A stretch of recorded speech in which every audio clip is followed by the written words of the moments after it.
Well, recall that scalar multiplication is simply taking a scalar, which is just a real number, any real number, positive, negative, or zero, and multiplying it by a matrix. So here are some properties of scalar multiplication. We'll assume that A and B are m by n matrices, and C and D are just elements of the real line. So C and D are just real numbers. So the associative property for scalar multiplication simply says that if C and D are numbers, if you multiply them together and then take that result and multiply it by A, you'll get the same thing as if you do this. Take D and multiply it by A, and then multiply C by it. Okay, so the order doesn't really matter. If you take, if you do multiply C times D, get one number and multiply it by A, or if you do them individually. If C were 3 and D were 5, that's 15. Well, that'd be the same thing as multiplying 5 times A and then multiplying 3 times that result. Well, the number 1 is scalar identity property. Remember that the number 1 is the multiplicative identity in real numbers. 1 times 10 equals 10. 1 times negative 30 equals negative 30. Well, 1 times A is equal to A. Scalar identity property. And now there are two distributive properties. The first one, we have two matrices being added together, and we can do that, because they're the same size. Add them together and then multiply by C. Okay, that tells us that we can distribute the C like we always distribute. We could say that's just C times the matrix A plus C times the matrix B. If you had a preference, which one of these would you do?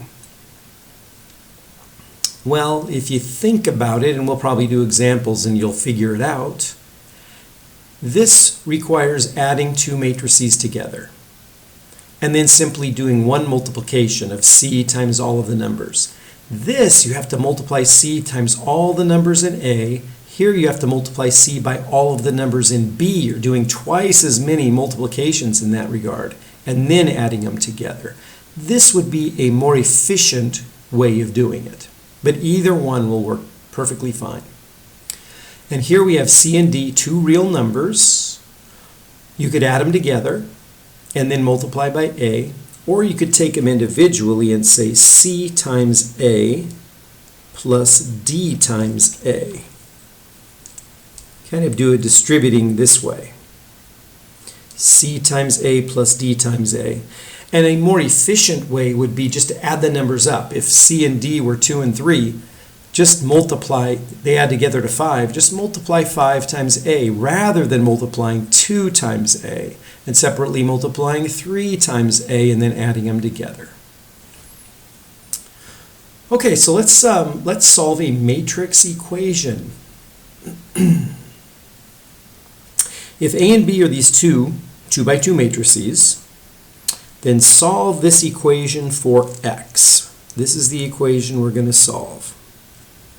So basically, I'm just going to get x by itself, and then we'll do any necessary arithmetic.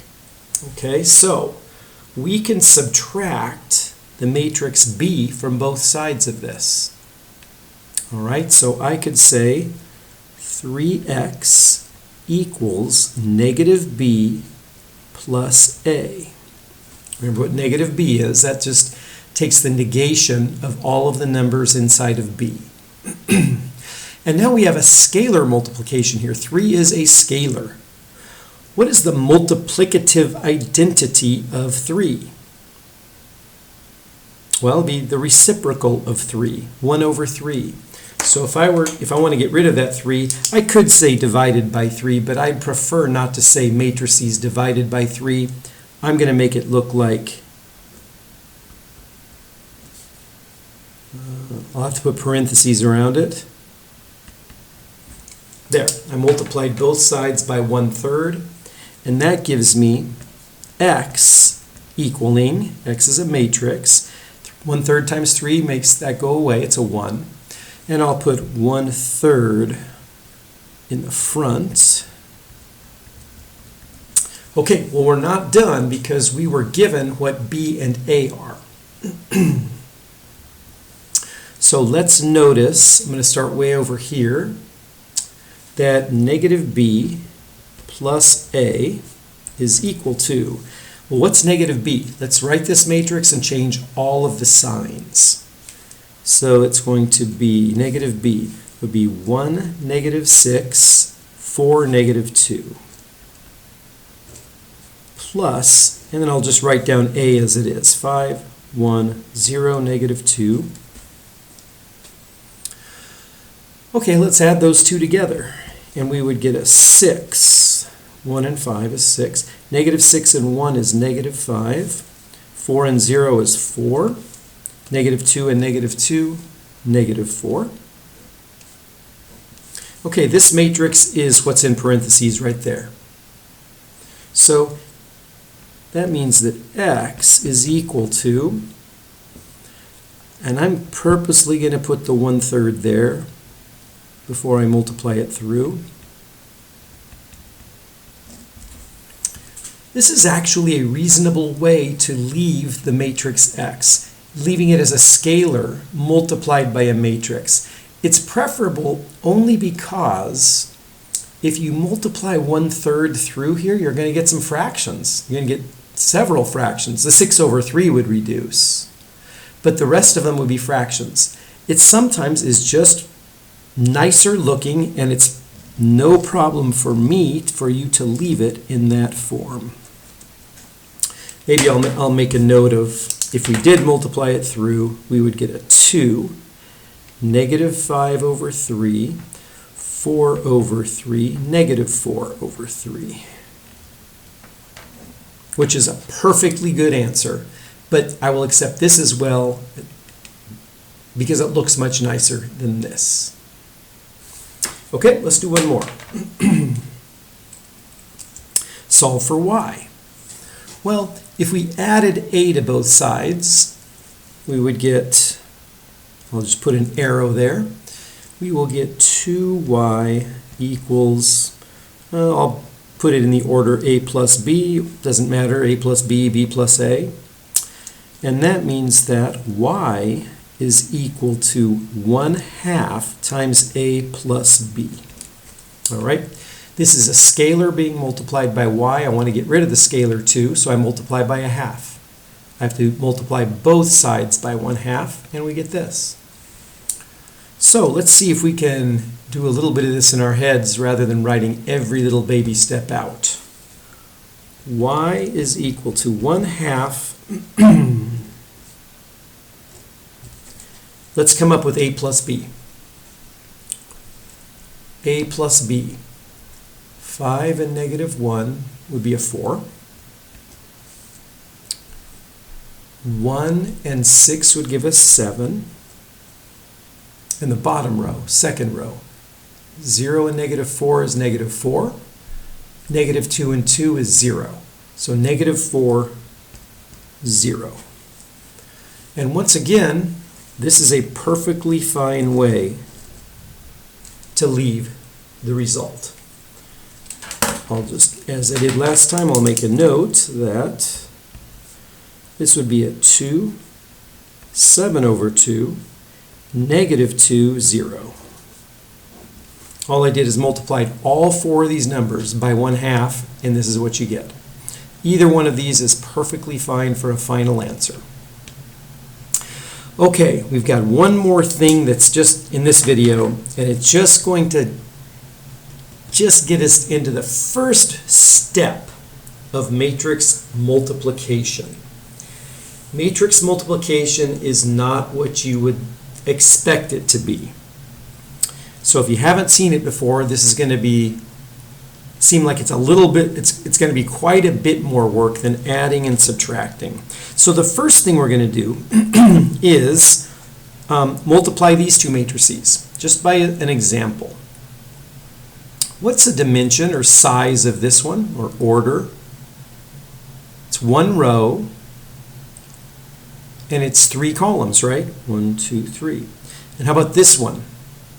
This is how many rows? 1, 2, 3 with 1 column. Okay? So we have a 1 by 3 times a 3 by 1.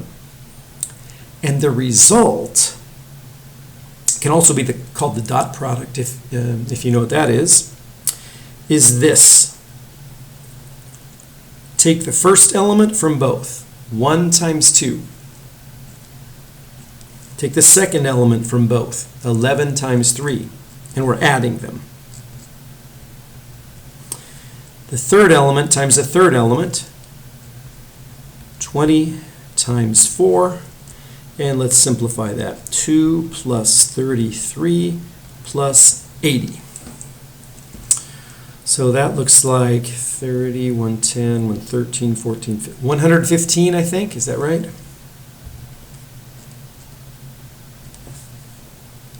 All right, so what this is telling us is that when we multiply a matrix that looks like this times a matrix that looks like this, and by the way, they have names. This is called a row matrix because it's one row.